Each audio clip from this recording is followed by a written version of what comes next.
Hi guys, dito tayo sa TikTok shop ko and then check natin na ating commission. Ayan guys. Nakikita nyo ba guys, nakikita ko? Ayan, may commission tayo. Nasa 306 today lang yan guys. Today.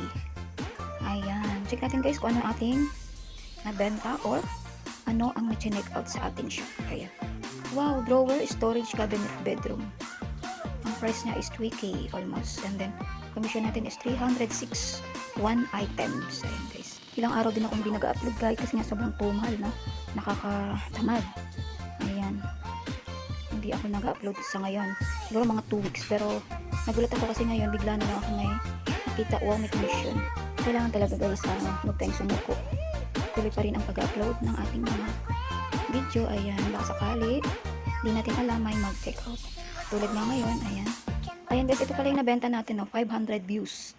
Ayan, new drawer, storage, cabinet, bedroom. Ayan. Ang price niya is nasa 3K. Napakaganda, hindi nalugi sa 3K guys. Ayan. Sipag-sipag sa pag-upload guys. Nakasakali.